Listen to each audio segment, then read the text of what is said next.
நிகழ்வுகளுக்கு வணக்கம். இன்னைக்கு நாம திருமாணிக்கம் படத்தோட ஒரு சின்ன விமர்சனத்தை பார்க்க போறோம். நந்தா பெரியசாமி இயக்கத்துல வெளிவந்திருக்க படம். ஓப்பனிங் வந்து பாத்தீங்கன்னா ரொம்ப டெரரா காட்டுறாங்க. ஏதோ ஒரு பஸ்ல வந்து சமுத்திரகனி டிராவல் பண்ணிட்டு இருப்பாரு. அவர் ஒரு பெரிய கஞ்சா கடத்திட்டு ஒரு தீவிரவாதி மாதிரியும் அவரை வந்து பிடிங்க அப்படின்ற மாதிரி ரகசியமா போலீஸ் எல்லாம் பேசி ஓப்பனிங் அந்த மாதிரி வேற லெவல்ல இருக்கு. கதைக்குள்ள போனா ஒரு நடுத்தர குடும்பத்தோட தலைவன் நம்ம சமுத்திரகனி. அவருக்கு வந்து 2 குழந்தைங்க, மனைவி, மச்சான், மாமியார் அப்படின்னு ஒரு அருமையான ஒரு அழகான குடும்பம். அவர் குடும்பத்தை பத்தி கொஞ்சம் நேரம் காட்டுறாங்க. அப்பா அவர் ரொம்ப நல்லவர், வல்லவர் அப்படின்லாம் கொஞ்சம் பில்டப்லாம் கொடுக்குறாங்க. கதைக்குள்ள போனோம்னா அவர் வந்து ஒரு லாட்டரி கடை வச்சிருக்காரு. அதுல வந்து பாத்தீங்கன்னா ஒருத்தருக்கு ஒரு 1.5 கோடி ரூபாய் லாட்டரி டிக்கெட் விழுந்துருது. ஆனா அவர் வந்து காசு கொடுக்கல. லாட்டரி டிக்கெட் எடுத்து அவர் கையில வச்சுக்கோங்க அப்படின்னு சொல்லி நான் வந்து காசு கொடுத்துட்டு வாங்கிக்கிறேன்னு சொல்லிட்டு போயிடுறாரு. அவர் அந்த காசை மிஸ் பண்ணிடுறாரு. இவரு தன் மனசாட்சியோட இந்த லாட்டரி டிக்கெட்டை அவருக்கு திருப்பி கொடுக்குறாரு. இதுக்கு இடையில ஏகப்பட்ட தடங்கள். இது மனைவிக்கு தெரிய வர, ஐயோ அந்த 1.5 கோடியை நம்மளே வச்சுக்கலாங்க, விற்காத காசு வந்து விற்காத பொருள் வந்து நமக்கு தான் சொந்தம், அவங்களுக்கு சொந்தம் கிடையாது அப்படின்னு சொல்லிட்டு மனைவி ஒரு பக்கம், அந்த மாதிரி நிறைய பேர் இதை வந்து தடை பண்றாங்க. அதுல இருந்து கடைசியா இவர் டிராவல் பண்ணாரா, ஒரு போலீஸ் ஒரு பக்கம் இவரை கஞ்சா கேஸ்ன்னு துரத்துது. ஒரே பயங்கரமான டிராவல். படம் வந்து பாத்தீங்கன்னு சொன்னாக்கா அடுத்து அடுத்து என்ன என்ன என்ன அப்படின்ற அளவுக்கு ரொம்ப ரொம்ப விறுவிறுப்பா இருக்கு ஒரு படம். இந்த படம் வந்து நிறைய தியேட்டர் கிடைக்கல. சரியான விளம்பரம் இல்லையா அப்படின்னும் தெரியல. விளம்பரம் இல்லை, அதனால மக்கள்கிட்ட ரீச் ஆகல. நிச்சயமாக ரீச் ஆக வேண்டிய ஒரு நல்ல ஒரு அருமையான ஒரு படம். நல்ல படம் எடுக்கல நல்ல படம் எடுக்கலன்னு நிறைய பேர் சொல்றாங்க. நல்ல படங்கள் வந்தா யாரும் பாக்குறது இல்லை, ஓடுறது கிடையாது. அதுதான் உண்மை. சரி, படம் எப்படி இருக்கு? இதுல வந்து பாத்தீங்கன்னு சொன்னாக்க சின்னி ஜெயந்த் நடிச்சிருக்காரு. ரொம்ப அற்புதமா குணச்சித்திர நாயகன் நான் மாறிட்டார். ரொம்ப அற்புதமான நடிப்பு சின்னி ஜெயந்த் பண்ணியிருக்காரு. ஒரு சர்ச்சோட ஃபாதரா அவர் பண்ணியிருக்காரு. இவங்க வந்து இந்த லாட்டரி டிக்கெட்டு இவர் வந்து திருப்பி வரமாட்டார், இல்லை நான் அவங்களுக்கு பணத்தை கொடுத்தே தீருவேன் அப்படின்னோடனே இவங்க போய் கம்ப்ளைண்ட் பண்றாங்க சின்னி ஜெயந்த்கிட்ட. அவர் வந்து ஒரு கிரைம் பிரான்ச்ல ஒருத்தர்கிட்ட சொல்லி இவர் ரூட்டை சர்ச் பண்றாங்க. அந்த மாதிரியான ஒரு கதை கண்ணோட்டத்துல வருது. சின்னி ஜெயந்த் ஒரு அற்புதமான நடிச்சிருக்காரு. அதுல இன்னொரு விஷயம் முக்கியமானது குறிப்பிடுறது என்னன்னு கேட்டீங்கன்னா, சாம்ஸ், இந்த பஸ்ஸோட டிரைவரா சாம்ஸ்.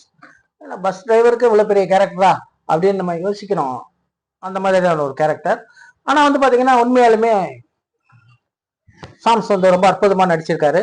ஒரு மறக்க முடியாத ஒரு விஷயம்னு கூட சொல்லலாம். காரணம் என்னன்னா, அவர் வந்து செல்போனை எடுக்க மாட்டார். வண்டி எடுத்த உடனே செல்போனை ஒரு டப்பால போட்டு மூடி வச்சுருவாரு. ஒரு போலீஸ் அவசரத்துக்கு கூட ஃபோன் பண்ணுவாங்க, இவர் எடுக்க மாட்டார். அதுக்கப்புறம் அவங்க ஃபோன் எடுத்து கேட்கும்போது இவர் சொல்லுவார், இந்த மாதிரி நான் வந்து ஏற்கனவே வந்து செல்போன் பேசிக்கிட்டு நான் பஸ் ஓட்டிட்டு இருக்கும்போது ஒரு ஃபேஸ்புக்கில் போட்டாங்க, அதனால என்னை சஸ்பெண்ட் பண்ணிட்டாங்க, அதனால நான் வந்து செல்போனே எடுக்கிறது கிடையாது பஸ்ல ஏறிட்டார். அற்புதமான ஒரு கருத்து. நிச்சயமாக இதை வந்து எல்லாருமே ஃபாலோ பண்ணணும். இன்னைக்கு கூட காலையில ஒரு பேப்பர்ல ஒரு நியூஸ் ஒன்று பார்த்தேன். செல்போன் ஓட்டி பேசியபடியே பஸ் ஓட்டிய டிரைவர் கைது அப்படின்னு சொல்லிட்டு. நல்ல ஒரு பஞ்ச். இது அற்புதமா இருக்கு. அது மாதிரி வந்து அவரோட நடிப்பும் நல்லா இருந்தது. காமெடி, அவர் கூட குணச்சித்திர நடிகரா மாறிட்டு வர்றாரு அப்படின்றது குறிப்பிடத்தக்க ஒரு விஷயம். அப்புறம் முக்கியமா இதுல நம்ம வந்து யாரை சொல்லலாம் அப்படின்னு கேட்டீங்கன்னா, வடிவுக்கரசி நடிச்சிருக்காங்க. ஒரு அற்புதமான கேரக்டர் வடிவுக்கரசி, நல்லாவே பண்ணியிருக்காங்க. ரொம்ப நாளைக்கு அப்புறம் வந்து ஒரு வடிவுக்கரசியோட கேரக்டர் இதுல நிக்குது. இதுல வந்து முக்கியமாக குறிப்பிட வேண்டிய ஒரு கேரக்டர் யார் அப்படின்னு கேட்டா, பாரதி ராஜா அவர்கள். ஒரு வயதான ஏழை விவசாயி, வயதான ஒரு ஏழை கேரக்டர். வயதானாலும் இந்த கேரக்டர் வந்து அவர் வந்து அந்த இயக்குனர் இமயம் அப்படின்றதுல நடிப்பின் இமயம்னு கூட இதுல சொல்லலாம். அவ்வளோ அற்புதமா நடிச்சிருக்காரு. அவர் தான் வந்து இந்த லாட்டரி டிக்கெட்டை சமுத்திரகனிட்ட வாங்குறாரு. அவரோட மருமகன் அவரோட மகளை வந்து துரத்தி விட்டுருவாங்க. வரதட்சணை தரல அப்படின்னு சொல்லிட்டு 10 பவுனுக்கு 20 பவுனா கொடுத்தாதான் வந்து தருவேன் அப்படின்னு. அப்ப இவர் வந்து அங்க போய் பேசுவாரு. பேசும்போது அவங்க இவரை திட்டி அனுப்பிடுவாங்க. இவர் அப்படியே ஃபீலா வந்து அந்த கடையில உட்கார்ந்துட்டு இருக்கும்போது துப்புரவு தொழிலாளர்கள் 4 பேர் சேர்ந்து பேசுவாங்க. ஏண்டி நம்ம 4 பேரும் சேர்ந்து ஒரு லாட்டரி டிக்கெட் எடுப்போம், ஏதாவது 1 கோடி 2 கோடி விழுந்ததுன்னா நம்ம ஷேர் பண்ணிப்போமே அப்படின்னு சொல்லி பேசுவாங்க. இந்த கதைக்களம் வந்து கேரளால நடக்குது. ஏன்னா தமிழ்நாட்டுல வந்து இந்த லாட்டரி டிக்கெட் எல்லாம் கிடையாது, உங்களுக்கு தெரியும். ஸோ அதை பார்த்துட்டு இருந்த பாரதி ராஜா என்ன பண்ணுவாரு, அந்த லாட்டரி டிக்கெட்டை போய் வாங்குவார். வாங்கிட்டு 3 லாட்டரி டிக்கெட் ஆசைப்பட்டு வாங்குவார். இது எனக்கு மனைவி ராசியான நம்பரு, இந்த இது கிடைச்சதுன்னு சொன்னாக்க நான் வந்து 2 மடங்கா வந்து பணத்தை போட்டு நான் வாங்கிடுவேன் அப்படிம்பாரு.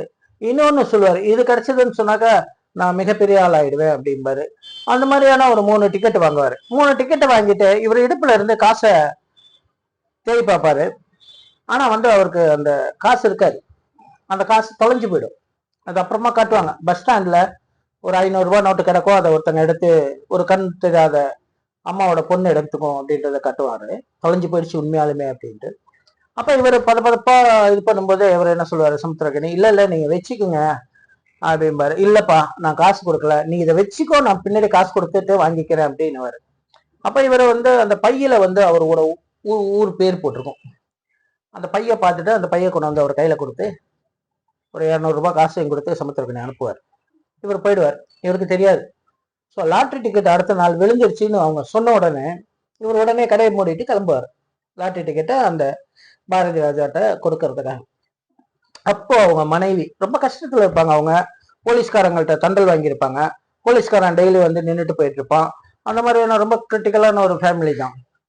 அப்போ வந்து இவர் அந்த மனைவி எவ்வளவோ பிரெயின் வாஷ் பண்ணுவாங்க இவரை. இந்த மாதிரி வாங்க, நம்ம வந்து அந்த லாட்டரி டிக்கெட் நம்மளோட தான் காசு, அவருக்காக காசு கொடுக்கலையே அப்படின்னு எவ்வளவோ இது பண்ணுவாங்க. அப்போ வந்து இவர் சமுத்திரகனே அசரவே மாட்டார். இல்ல அது அவங்களோட தான் நான் நேர்மையா வாழ்ந்துட்டேன்.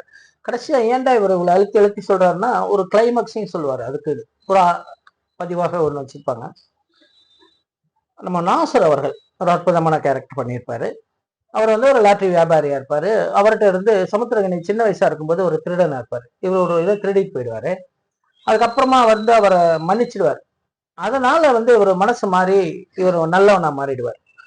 ஸோ அதுல இருந்து இவர் வந்து திருடுறது கிடையாது, நான் மக்களுக்காக அப்படின்னு சொல்லிட்டு ஒரு நல்ல ஒரு வாழ்க்கையை வாழ்றேன் அப்படின்னு சொல்லுவார். கடைசியா வந்து இவர்கிட்ட இருந்து இந்த பணத்தை பறிக்கிறதுக்கு ஏகப்பட்ட வேலைகள் நடக்கும். எல்லா திடீர்ல இருந்து தப்பிச்சு அந்த இடத்துக்கு போய் அந்த பெரியவரை பார்த்து பாரதிராவை பார்த்து லாட்டரி டிக்கெட்டை கொடுத்துருவார். இதை கொடுக்கறத வந்து அந்த அம்மா பக்கத்துல இருந்து எல்லாத்தையும் கூப்பிட்டு, எனக்கு வந்து இந்த மாதிரி லாட்டரியில 1.5 கோடி கிடைச்சிருக்கு இந்த மாதிரி வந்து அப்படின்னு சொன்னோடனே அது ஒரு கும்பல் கூடிடும். அதை வந்து சமூக வலைத்தளங்கள்ல எல்லாரும் போட்டோ வீடியோ எல்லாம் பிடிச்சி போட்டுருவாங்க. அப்போ அவர் சொல்லுவாரு பாரதி ராஜா, நான் காசே கொடுக்கலப்பா, நீ வச்சுக்க, நான் அப்புறம் வந்து கொடுத்துட்டு வாங்கிக்கிறேன்னு. அந்த நேர்மைக்காக வந்து இந்த பையன் என்னை தேடி வந்து இவ்வளவு இது பண்ணியிருக்க அப்படின்னு சொல்லுவாங்க. அது வந்து இவருக்கு ரொம்ப இதாகி பெரிய வைரல் ஆகி முதலமைச்சர் எல்லாம் வந்து இவரை கூப்பிட்டு பாராட்டுவார். இதுல ஒரு முக்கியமான ஒரு கேரக்டர் வந்து பாத்தீங்கன்னா ஸ்ரீமன் வந்து இதுல பண்ணியிருக்காரு அப்படின்னு பார்த்தா அவர் பெரிய கேரக்டர் ஒன்றும் கிடையாது, ஒரு சின்ன கேரக்டர் தான் பண்ணியிருக்காரு. அவர் வந்து பாத்தீங்கன்னு சொன்னாக்க ஒரு பஸ் டிரைவரா வருவாரு. ஒரு யானை வந்து இவர் இந்த பஸ்ஸை மறிச்சிடும். அப்போ வந்து ஒரு எக்ஸ்பிரஷன், ரொம்ப அற்புதமான எக்ஸ்பிரஷன். அவரை வந்து கட்டாயம் ஒரு நடிப்பை பாராட்டலாம். கம்பீராமையா பண்ணியிருக்காரு ஒரு கேரக்டர், வெளிநாட்டுல இருந்து வர மாதிரி.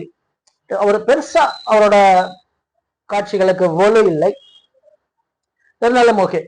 ஆனா கிளைமேக்ஸ்ல வந்து பாத்தீங்கன்னா சொல்லுவாரு, ஏன்னா நான் ஒரு நேர்மையா இருந்ததுக்கு இவ்வளவு பாராட்டா, நேர்மை அப்ப வந்து மனித நேயமே தொலைஞ்சு போயிடுச்சா அப்படின்ற மாதிரியான ஒரு எப்பவுமே வழக்கமாக சமுத்திரகனி படத்துல பேசுற ஒரு டயலாக் கடைசியா பேசுவாரு. படம் வந்து எப்படி இருக்குன்னா அற்புதமா இருக்கு, உண்மையாலுமே பார்க்க வேண்டிய படம். குடும்பத்தோட பாக்குற படங்கள்ல இப்ப வந்து ரொம்ப நாள் ஆச்சு. எனக்கு என்னோட நண்பர் கூட ஒருத்தர் இன்னைக்கு என்ன படம் பார்க்கலாம் அப்படின்னு சொல்ற மாதிரி கேட்டிருந்தாரு. ஃபேமிலியோட போகணும் அப்படின்னு சொன்னாரு. அவருக்கு கூட வந்து வேற ஒரு படம் பார்க்க போனாங்க. பட் இந்த மாதிரியான குடும்ப இந்த படம் பார்க்கறதுக்கு வந்து அவருக்கு வந்து தியேட்டர் கிடைக்கல. அதாவது பாத்தீங்கன்னா நிறைய தேட்டர்ல வந்து இந்த படத்தை வந்து வெளியிடல. ஒரு ஷோ 2 ஷோ, ஒரு தேட்டர் 2 தேட்டர்ல தான் இந்த படம் போட்டிருக்காங்க. தேடி பார்க்க வேண்டியதா இருக்கு. அந்த அளவுக்கு தேட்டர்கள் குறைவு. இன்னும் கூட இது பப்ளிசிட்டியா வெளியில தெரிஞ்சிருந்தால், கொஞ்சம் தேட்டர் அதிகமா கிடைச்சிருந்தால் நிச்சயமாக ஒரு நல்ல ஒரு பாராட்டக்கூடிய ஒரு படம். நன்றி. வேறு நல்ல தகவலோடு உங்களை சந்திக்கிறேன்.